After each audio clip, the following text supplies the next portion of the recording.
Hi, everyone. Welcome to another episode of Astrology Now. And hello, Babula. How are you?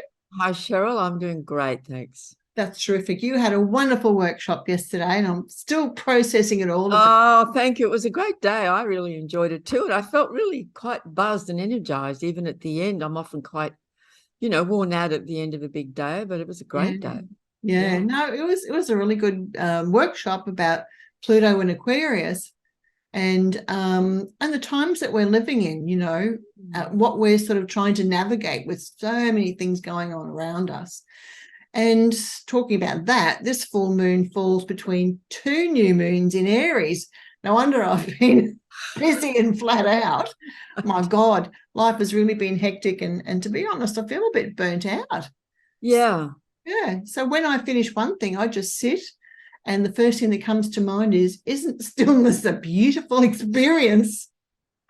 It is. It is. When you're on the go a lot, it's really amazing to have just a few moments to just stop and consciously stop. Exactly, Yeah. exactly. So viewers, if you enjoyed this episode, I just want to remind you early, if you like it, if you enjoy it, please like it and leave comments as well. And if you really like it, share it with your friends. And we'll be back in a moment to talk about the full moon in Libra.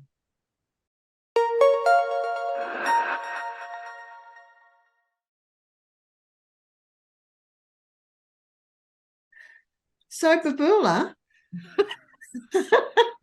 the full moon in Libra, start us off. What's it all about, this next 2-week lunar cycle? Okay, so I think starting with your comment, which is absolutely spot on about, two lunar cycles in Aries. So 2 weeks ago, we had the new moon at 1 degree of Aries. And I think I commented on it then, but I'll say it again. Because we have 13 lunar cycles, that is 13 new moons every year, and a year according to our Gregorian calendar, which is a kind of a device. It's not really in alignment with natural cycles and things, has 12 months. How do you divide, 12 months into 13 lunar cycles? Well, every year there's going to be one period when there's a new moon in two signs. And we also, it's not just 12 months, we have 12 signs of the zodiac as well. So there's 12 signs of the zodiac, but 13 lunar cycles. And so every year there's going to be a period when there are two new moons in the one sign. So we had new moon at 1 degree of Aries, and followed a month later by the next new moon at 29 degrees of Aries. And so now we're at the midpoint of the full moon at 16 degrees of Libra opposite the sun in Aries. So we're still in the Aries cycle very much, and there's a lot going on in Aries, as there has been for a while. Yeah. I was wondering if, because Libra is an air sign and we've got this Aries fire signs going on, like, is Libra going to fan those flames, or is it going to, smooth them out and calm them down? Or Well, could it that's go both ways? yeah, both, because Libra is in general a fairly calming, more soothing influence. But you're right, it is an air sign, and air, fire needs oxygen and air. So I love talking about the polarity of the signs that are opposite each other, and we get to do that every time we have a full moon, because the full moon, just to remind people who may be quite new to astrology, always occurs when the sun and the moon are exactly opposite each other in the sky. And so the moon is receiving the full light of the sun, and you can see that brilliantly if you're out at sea or at a desert, or looking out over a headland. If you can see the east and western sky, you can see the sun setting in the west and the full moon rising up in the east, and they're perfect balance. That's the full moon. And so the sun will be at 16 degrees of Aries, right at the middle of the sign, and the moon exactly opposite at 16 degrees of Libra. So that polarity, that juxtaposition of those two signs in opposition to each other is super interesting. Yeah. And yeah, so Aries is absolutely red hot fire. Its color is red, and it is the sign of, the impulse for the new, to initiate, to birth the new, it's got what strong warrior energy, It's, go, let's go. Yeah, it's sort of gut reaction, isn't it? Without any reasoning behind it. That's right. It's very immediate. Yep. Very immediate, very now. Aries people, or people with a lot of Aries, live very much in the moment. It's now. And it is a sign ruled by Mars, the god of war, that has a certain warrior, even a warlike instinct. Whereas Libra, the opposite polarity, of course, is all about reason and rationality. It's the mind that seeks balance and harmony above all else. So it's more interested in, if there is a battle, and in Libra, one of the main arenas for battle, if there is to be a battle, is in the courts of law. Right? But it does it through the idea of intelligent harmony between two opposite ideas, weighing things up, trying to find the middle ground, trying to negotiate, a peaceful agreement. So rather than actually just go straight into battle, it wants to sit down and negotiate and have a discussion. Well, let's see if we can nut this thing out so that both sides come out with some kind of a mutual agreement. Right? Yes. So these two signs operate in these opposite ways, but of course opposite signs are always connected. They all, and we all often have, I have one planet in Aries opposite two planets in Libra. So, in my own chart. So most of us will have oppositions in our chart and are kind of working through these polarities of opposite energies, trying to kind of pull away from each other, and also at times butting up against each other, but trying to kind of work out how to work this out between each other. You could put it like that. Yeah. Yeah. Talking about that Libra balance, my camera's making me look a bit skewy. I'm just going to turn it around. Right. It's like I'm on another planet somewhere. I don't know. Lost in space. Lost in space. Yeah. So they're really good diplomats and they're really good counselors. That's right. They're trying to see both sides of things, aren't they? That Libra energy, which is really what we need in the world now. My goodness. My God, do we what? That's right. Absolutely. And, so negotiation, peacemaking, counseling, relationship, because the core principle of Libra is balance and harmony, which is what we humans, are all trying to figure out in human relationships. Yeah, yeah. And, in Aries, the instinct is to, do your own thing, go your own way, be independent. It's my way or the highway. And there's nothing wrong with independence. It's a great quality, because in the negative side of Libra can become codependent. Like, I'm nothing without you. Yeah, yeah, yeah. Aries says, what are you talking about? Yeah. Just be yourself, Yeah. Or they can become so much concerned about both sides having a win-win, or seeing both sides, that they can become fence sitters and not actually decide. And so so I know a friend of mine who's a Libran, and he says, yes, I am very indecisive person. That's right. I've even known Librans who come to a T-junction when they're out driving and they go, oh God, am I supposed to go left or right? Because it's the dilemma of choice, of having to make a choice, which is really, it can often evoke anxiety for Libra, whereas Aries has no, I'll just go that way. Doesn't matter if it's wrong, I'll figure it out later. Just go for it, right? Yeah, yeah. It's more decisive and independent. Yeah, right.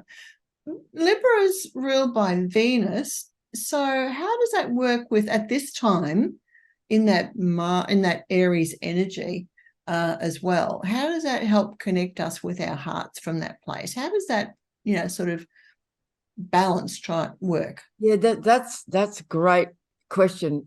Venus does have rulership over two signs. One of them is Libra, and that's why we understand Venus in many ways as the primary relationship planet. It's that feminine principle of connection, the principle in both men and women that operates mostly very strongly in women, but it's also there in men, of course, has a natural instinct to want to relate and connect and share, right?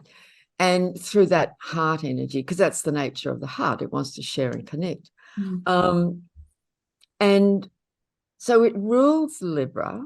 And what's interesting is that currently Venus is in the other sign of its rulership, the sign of Taurus. So Venus is actually quite strong at the moment in the sign of Taurus. And its connection with Taurus is that connection to things of a more earthy, physical sort of a nature. You know, the sensuality of Venus and Taurus and so on. So Venus ruled Libra loves beauty, which is a Venus principle. She's the goddess of love and beauty.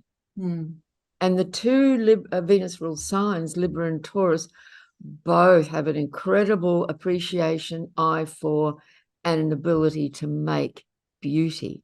They do it in their homes, in the way they wear their clothes, in the choice of food, in, you know, in everything. It's all very much focused on beauty, whereas Aries, ruled by Mars, I haven't got time for that.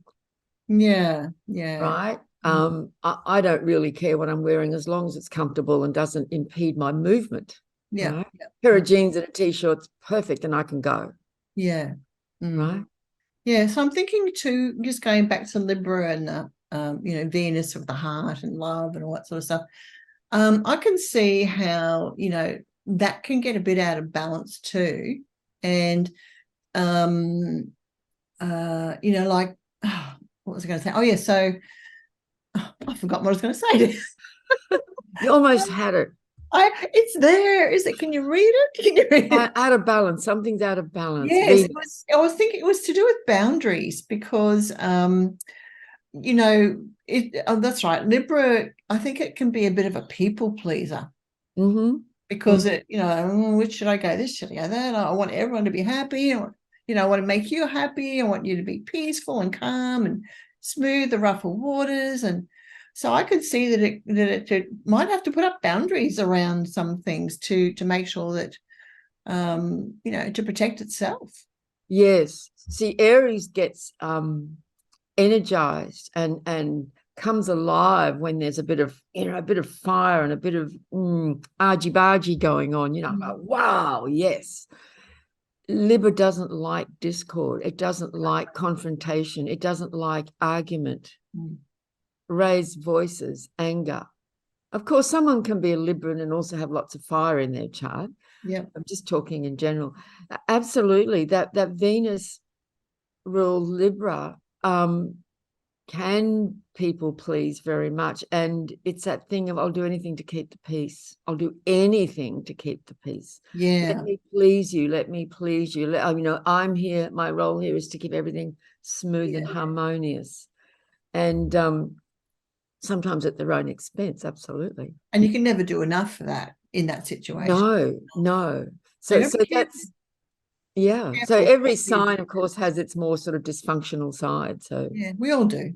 We all do. That's right. So that's a real keen issue for Libra. So while this Libran full moon is on, though, over these couple of days, the Aries energy is still very strong. It's running very strong at the moment. And I think because it is, and because there's so much going on here, and the main thing is that on this full moon, sitting right next to the sun, is Chiron and Jupiter. So there's a lot of energy, big energy there. So the Aries energy is very prominent.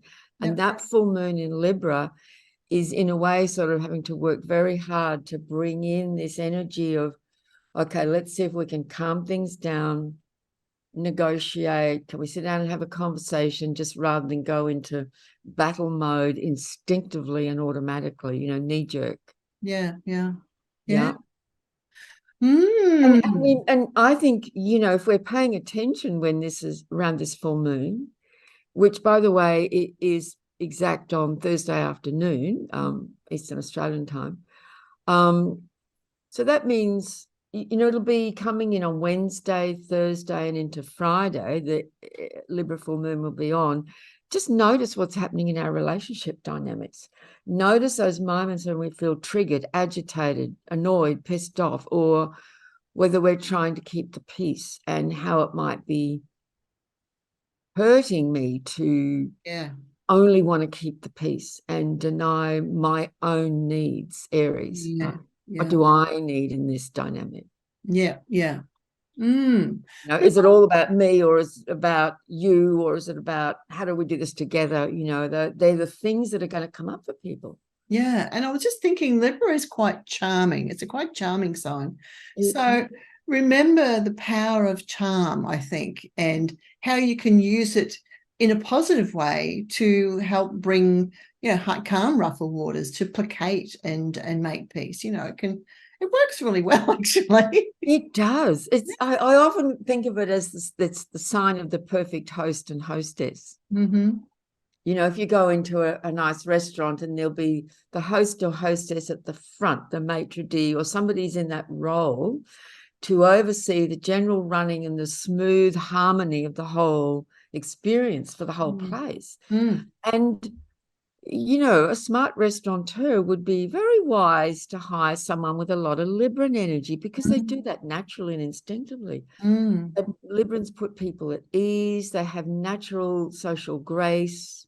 They present beautifully. They know how to relate to different people and soothe troubled waters. It's a great skill. It's a great capacity. Absolutely. Yeah.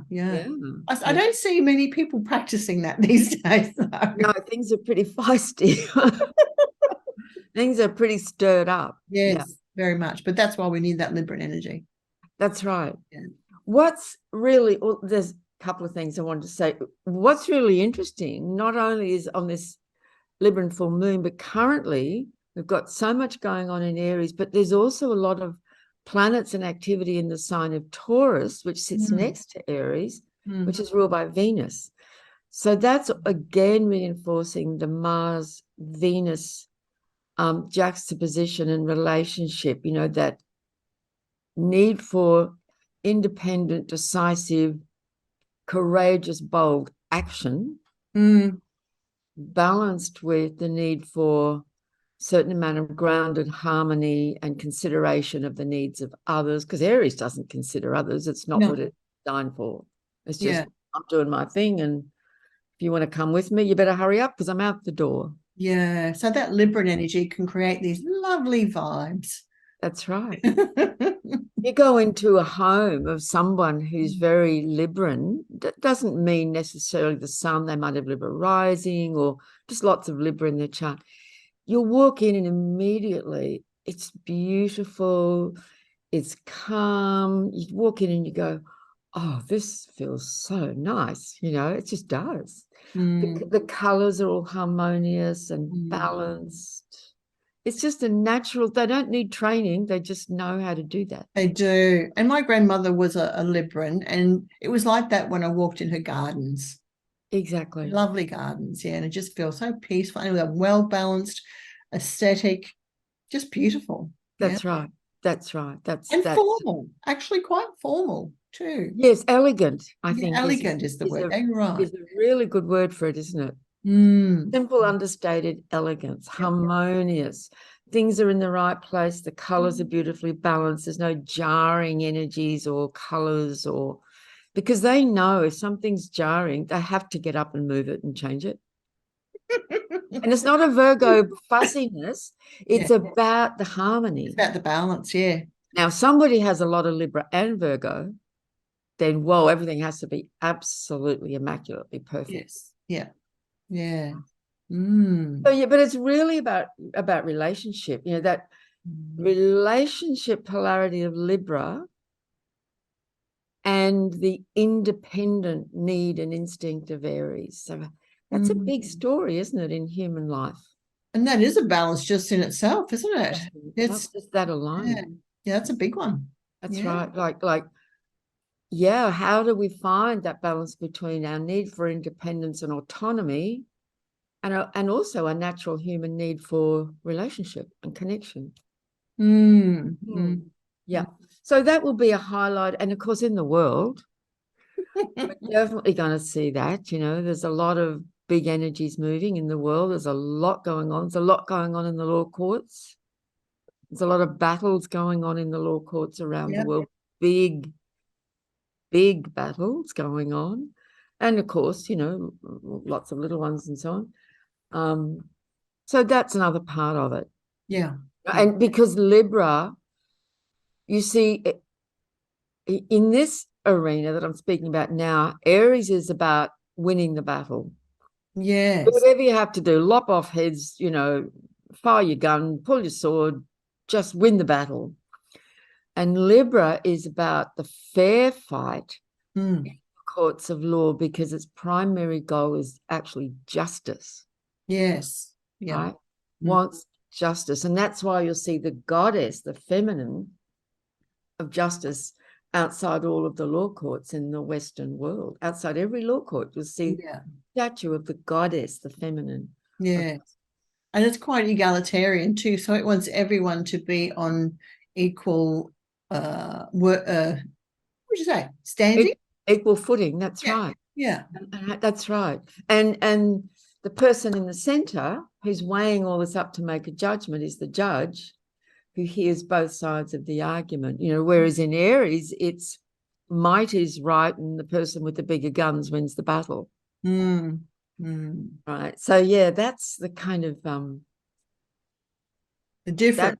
That is, it's absolutely the difference. So Aries is the ram that just charges in head first with force, and Libra is that it's an air sign, so the mind is considering all arguments and sides to weigh up to try and find that perfect point in the middle of that's fair and just. And I've found, sometimes I've heard people say, oh, I know a few Librans, they're not very balanced. But what I've found with that is that Librans are acutely aware of when things are out of balance. Like they're very sensitive to when things are not in balance or they're not fair.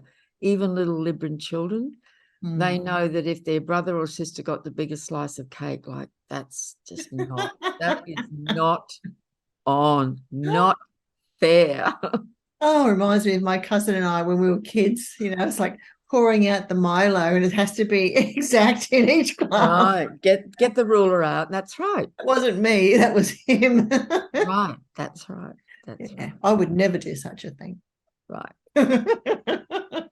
I'm sure.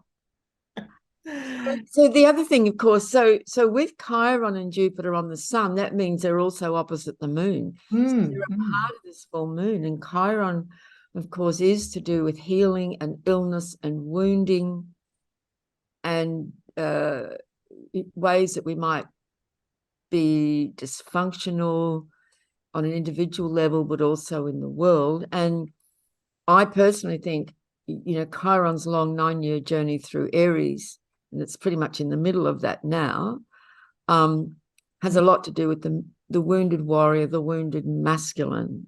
Yeah. And people will hear that in many different ways, and will relate to that in many, many different ways. And that can be in women too.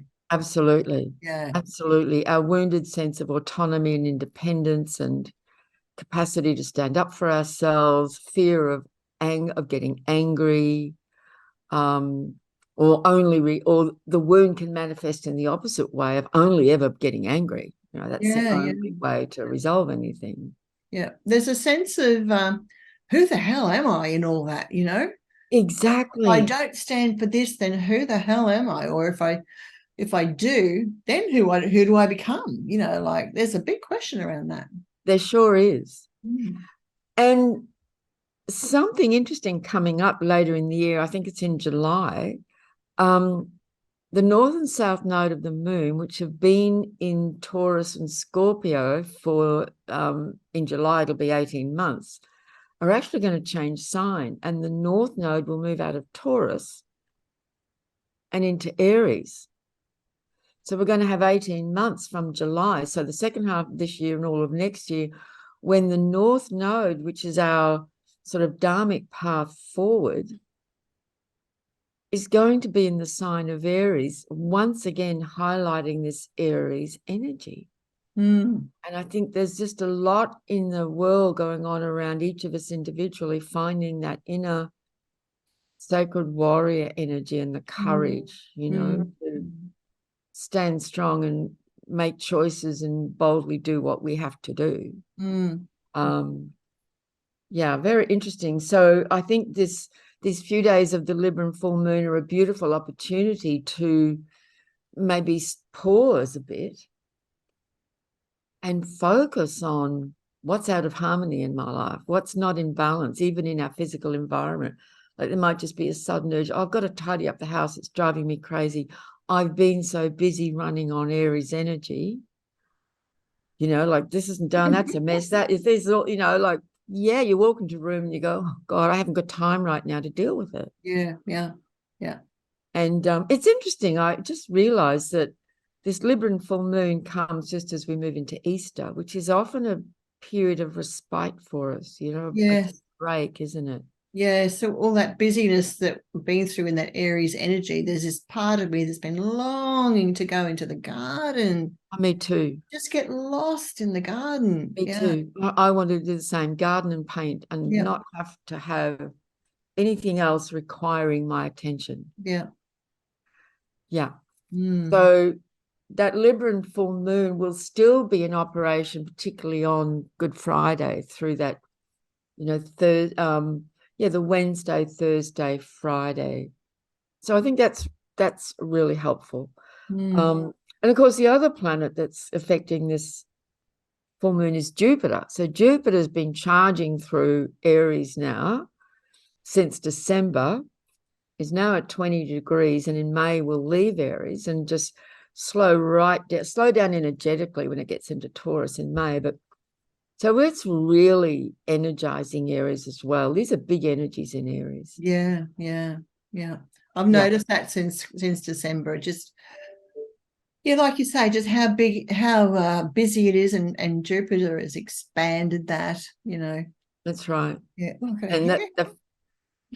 and that feeling of things moving so fast. I was out with some friends the other night, and we taught everyone, there's 6 of us, everyone was saying how fast things are, like Yes. what's happened to time. And I think Jupiter in Aries adds to that. There's a lot of reasons we're feeling that. It's all this Aquarius, Uranus energy as Yeah. well. But I actually made the comment because I've noticed this. My marker for that sense of time moving really fast is that every week when midnight comes around, I go, it can't be midnight already. Like that's sort of in my mind the marker, like what's happened to the last week? It's time to put the bins out again. Yeah. I've lost days. That's I right. wake up and think it's the next day or it's the previous day or something. It's just like time is just gone. It's just, that's right. That's Yeah. right. And I'm once not it's the only one. no, it's everyone's feeling the same thing. So there is a big energy, and of course, Aries is an energy that moves fast. It has speed. If you know any Aries people, Mm. everything moves forward. It has fire. It's cardinal. Has a lot of energy. Takes a lot to stop an Aries. Mm. In my experience, because I used to be married to one. Um, well, I still know him, and he's still in my life. But it was years ago that I was married to him. He would go and go and go and go and go.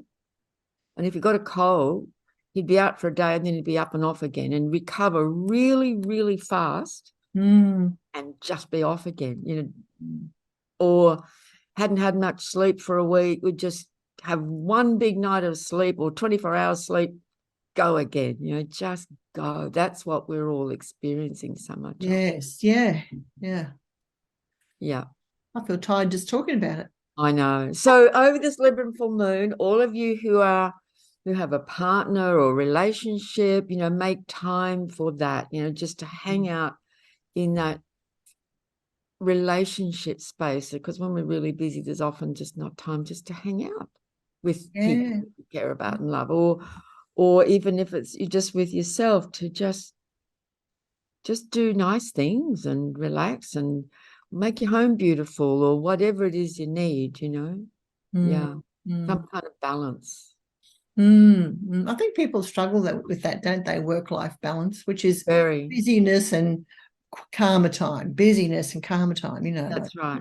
That's right. Yeah. Mm. How can we soothe things? So yes, a lot. And of course, Chiron's presence very, very strongly on this full moon is really offering a lot of healing. And I think what I'm finding too with Chiron and Aries, and it's very highlighted on this full moon, is new forms of healing.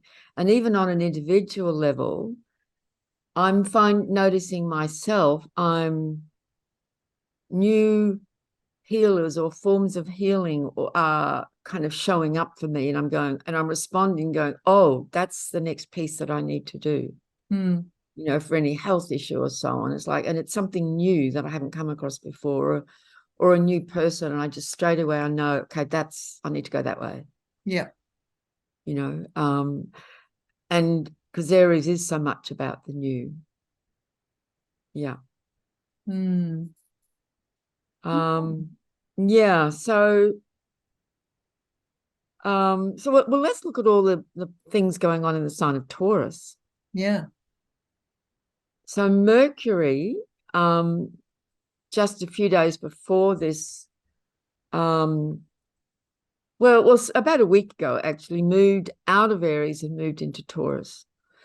So Mercury will be at 3 degrees of Taurus at the time of the full moon, and that brings our mind into a more grounded, practical place. When Mercury's in Aries, even our mind is moving very, very, very fast. It's like the mind, the brain feel like they're on fire a bit, and it's just, all what's the word? All the connections are firing.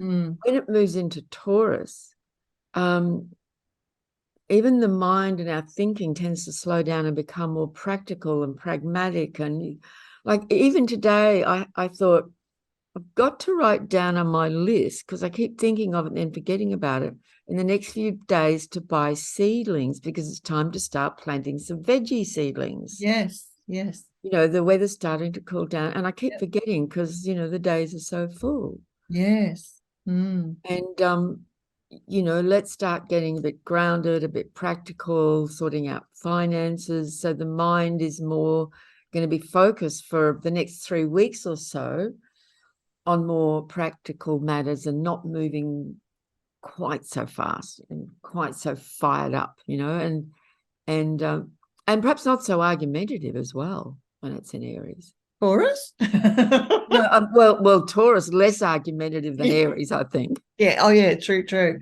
But Taurus is I always think of it as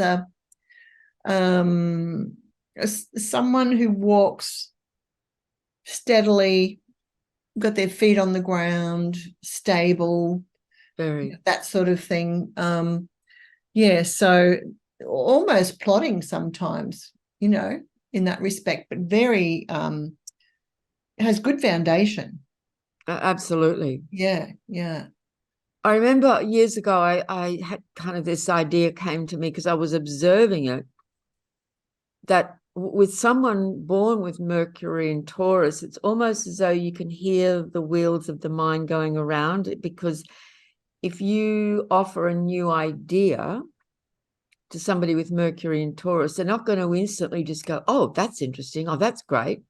No, they do not. You offer the idea and then you step away and leave them with it, because they need time to digest it, think it might take days, weeks, months, years for them to have some experience, to consider it, to think it through. You can hear the cogs kind of, it's not an immediate quick thing, because there's always certain resistance to change into something new in this sign. Yeah. You've got to put the seed in the garden of their mind. That's right. Let it grow its own roots, and they think they planted it. That's right. Or they'll say, where's your evidence? Yeah, that's true. Where's the proof? Yes, very much so. They're very I've noticed the Taurus, well, depending on what else is going on in the chart, but classic Taurus, it's very much about that. And it's like, what's the science behind that? Or right. it's no airy fairy woo-woo stuff with the Taurus. No. If they have their own quite tangible experience of it, then it becomes real. It reminds me of my dear Taurian dad, who's no longer with us, and Mercury in Taurus. I can still hear his voice saying when I would say something, oh, don't talk such nonsense. You know, those very words would come out because, you know, in his very pragmatic way of seeing life and understanding life, and, you know, he was amazing with all the hands-on stuff, seriously amazing, but offer a new idea that seemed a bit way out. It was just rejected instantly. Yeah. Right. Yeah. I'd imagine that a lot of farmers might be Taurians. What do you think? Absolutely. Absolutely. Well, that was a big part of what my dad did. He did many different things, but that was one of them, farming. And from a farming background. Definitely. And of course, North Node is still in Taurus. Uranus is in the middle of Taurus. We know the big story of that, in the middle of its 7-year journey through Taurus, upending and pulling up roots and causing all sorts of mayhem and chaos and disruption in the world of finance and world economies and so on. You know, things are pretty volatile there. Yeah, so while Taurus is a more calm and grounded and slower vibration, the presence of Uranus through here has really been bringing and will continue to bring, you know, quite a lot of instability just in general. Well, there's a lot going on in Taurus, all right. Look at the what's happening with the farmers overseas. You know, the what am I trying to say? The pushback anyway. The uprisings. The uprising, yes. Massive numbers, aren't they? With their tractors, massive numbers of tractors. Yes, yeah. I mean, I've been to the Netherlands, and of course it's flat and green, and what they do is they grow stuff. You know, that's what they do in that country. Yeah. They grow flowers, they grow food, they're dairy farms, they produce dairy and cheese and so on. And yeah, they're really, really having a rough time, and they're pushing back hard in a big, big way. It's fantastic, actually. That really needed to happen. And I think that's a part of the Uranus in Taurus is the what you call the common people, what some people would, you know, what they like to call themselves as the elite like to call the common people. Yeah. You know, the grounded, earthy people who do the hands-on work are rising up, which is part of that Uranus going through Taurus. And we'll certainly see more of that. Definitely. Another piece of all this story, of course, is Mars is now finally out of Gemini. You know, it was in Gemini for 7 months, 7 long months. And, you know, I was thinking about this the other day. Very often these planets, as they move through signs and activate each other and trigger each other, they will manifest in the most interesting, mundane kinds of ways. While Mars is in Gemini, I started to notice I kept having these injuries to my fingers and my hands. I'd get a cut and it'd get infected. I got an infected fingernail that's still just really weird. I don't know what happened there. And then I'd cut myself or I'd catch my finger in something. And because Gemini is very much, you know, hands and fingers, and Mars is cutting, you know, it's like Mars, Aries, the cutting sword, the cutting knife, infections. I thought, isn't that amazing? It's a literal manifestation of that Mars in Gemini energy. That always floors me when things happen literally like that. So it's often very literal. That's right. So Mars, of course, now in Cancer, which is a kind of a contradiction in terms in a way. Yeah, it is. Yeah. Because, you know, Cancer is such a feminine energy. It's ruled by the moon. It's all about nurturing and family and home and mother and child and breast milk. And it's soft. You know, what's that? It's soft. It's soft. It's soft energy. And Mars is not. No, its instinct is battle. Yeah. And and assertion and decisive action. And, you know, so that can manifest in all kinds of ways. And it makes me think, oh, in my life and all the different things I've done. In fact, when I was married way back, we used to run restaurants. And then at various times in my life, I have worked in restaurants and things like that. So I'm familiar with what goes on in commercial kitchens. It's very Mars in Cancer. You know, there's cooking, but it's very Mars. You know, there's hot fire, there's sharp knives, there's pressure, and there's angry chefs and angry customers, and like it's very volatile. Sometimes it's harmonious and everything works like clockwork, and it's wonderful, but it doesn't take much for that flame to be ignited, and it get very volatile. So that's very Mars in Cancer. You know, in the realm of cooking and providing food, Cancer, there can be heat, aggression, anger, assertion. It's also leadership, you know, like head chef of the kitchen is the boss. Yes, I'm thinking about Gordon Ramsay. I wonder what his sign is. And there's no arguing with that. No. Right? Absolutely. And, you know, watch out, they've got sharp knives. Yeah. You know, yeah. So, you know, Mars in Cancer can be also the warrior who won't necessarily go into battle, but will stand at the front door to protect and defend the family, the home, the nation. You know, we'll have a strong sort of patriotic instinct, that kind of thing. You've now got me wondering how many stabbings have actually taken place in the home kitchen or in commercial kitchens. I'm really wondering now. Yeah. Well, there's certainly lots of injuries that happen in commercial kitchens. There are, yeah.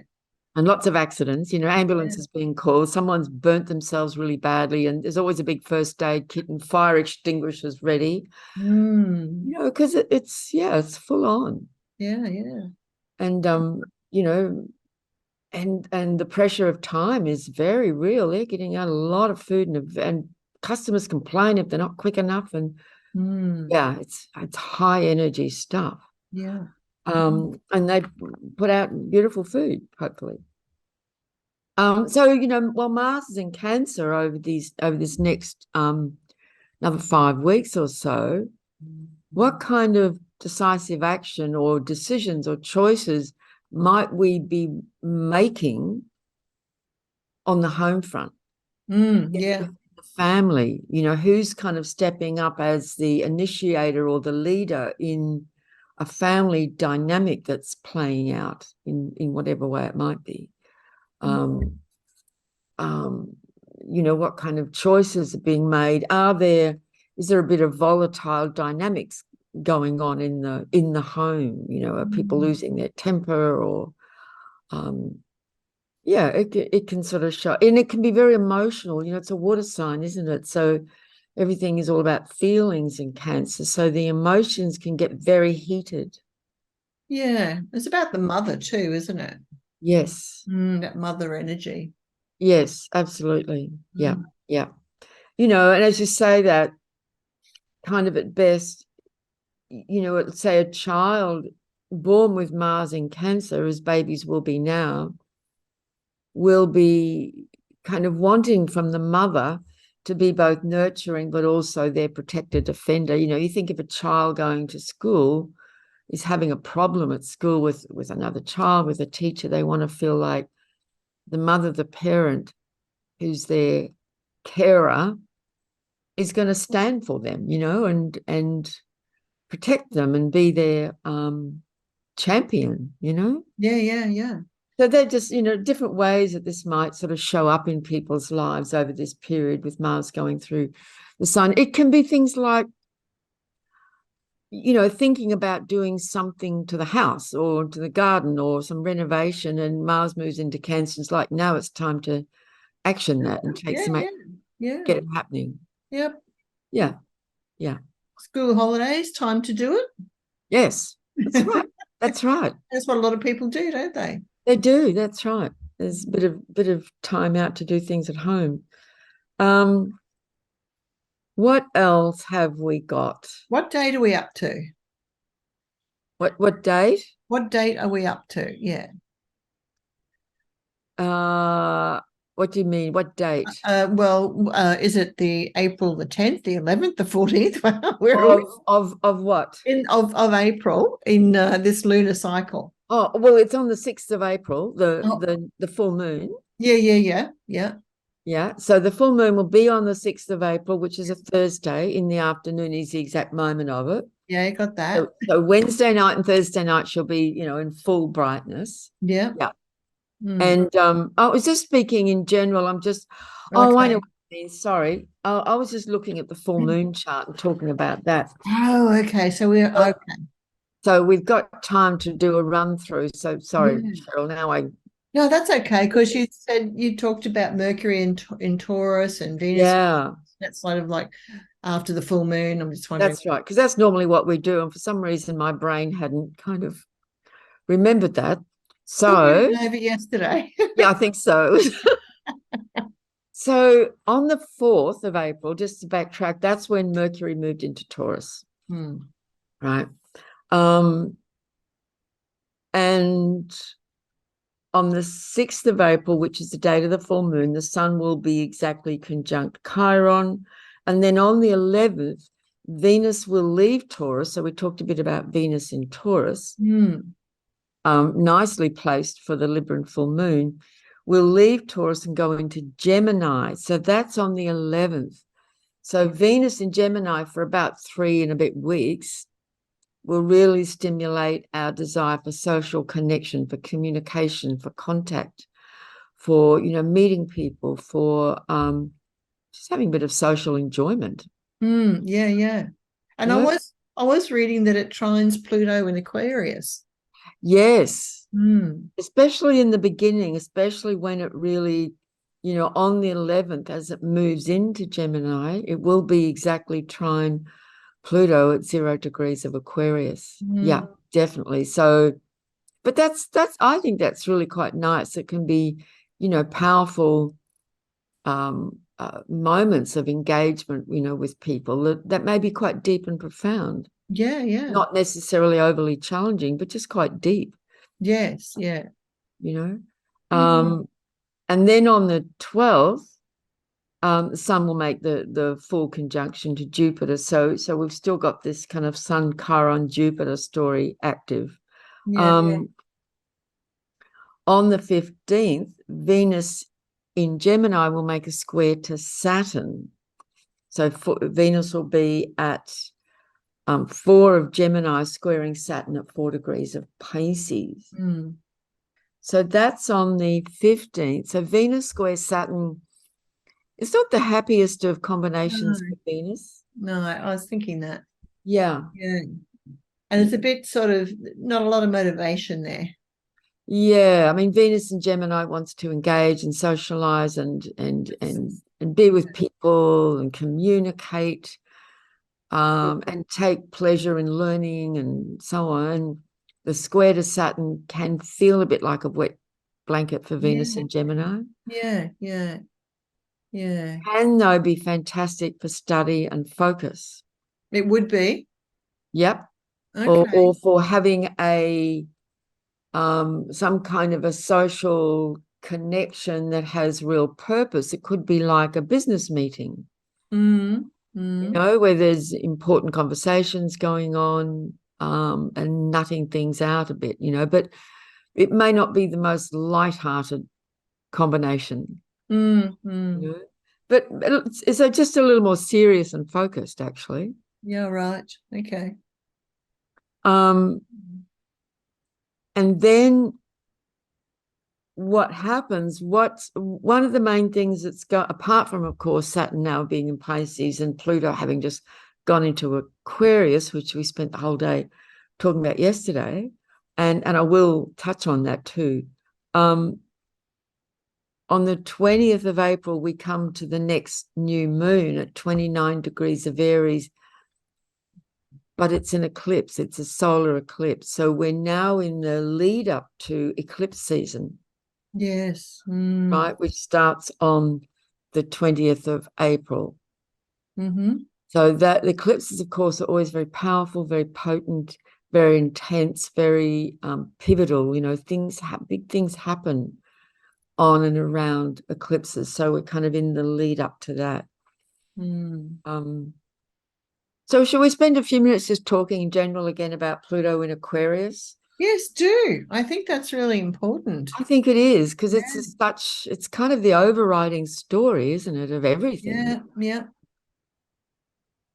You know, so Pluto has a long cycle, 246 years he takes to move through whole 12 signs of the zodiac, and is coming to the very end stage, or the end days of his long journey through Capricorn.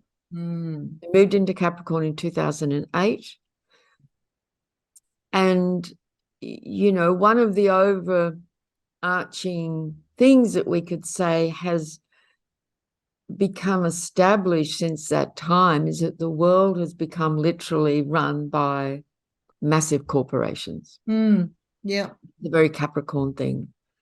And Pluto, being the energy that kind of brings the shadow forward, it's the shadow side of Capricorn, is just total top-down control.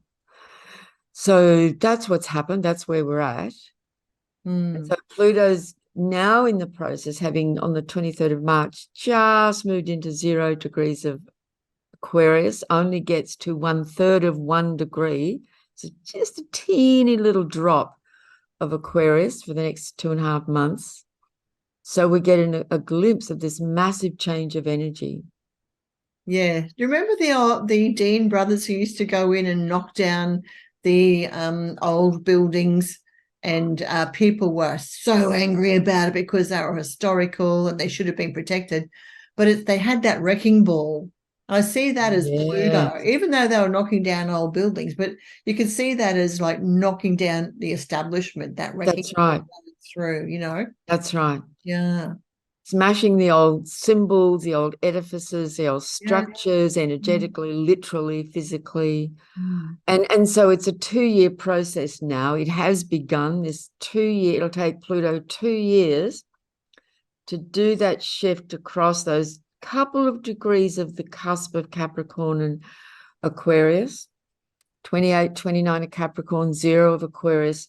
2 years to complete that process. So we're in an extremely strong period now where we're being confronted with everything that still remains out of the old paradigm. Pluto's job is to finish the job, you could say. Yeah, yeah.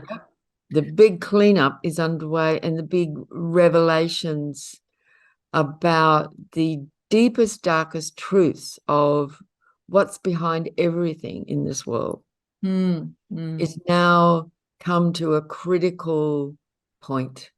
Yeah.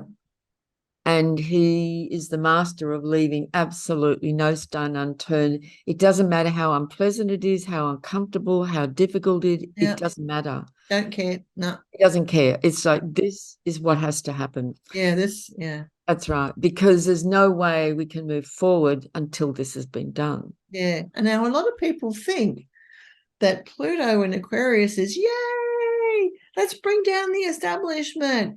And while I agree with that to a point, you don't want to just, for me, I wouldn't want to see everything like brought right down to the ground, because that's right. A hell of a lot of work to bring it all back up again. So it's more about the transformation. That's right. So we're going to see things evolve rather than completely destroyed. Well, some things will be destroyed. Some things will be destroyed. Yeah. That's right. That's right. Absolutely. Yeah. And we don't know what that will look like. We don't know exactly how that will all unfold, even in these 2-year periods. But then in the following 20 years, as Pluto makes his way through Aquarius, you know, and as we've been talking about, every sign has shadow, and Pluto's job is to dredge up from the underworld and the underground the deeper shadows for them to be exposed and seen. And Aquarius has a lot to do with revelation and truth and bringing in the light of the cosmos, of this higher energy to bear on the reality of things. So This is an extraordinary time. This is a massive shift in the zeitgeist, shift of paradigms. And in the context of the bigger stories, as we zoom way out, with the yugas and the big wheels of time and so on, this is an extraordinary time. And this shift of Pluto into Aquarius is a big key. Yes, very much so. Yeah. I do think that we will become, you can't prevent this. And I know we all have concerns about digital IDs and AI controlling things, but in a positive frame of light, we're going to become high tech. That's inevitable. Can't stop that. Yeah.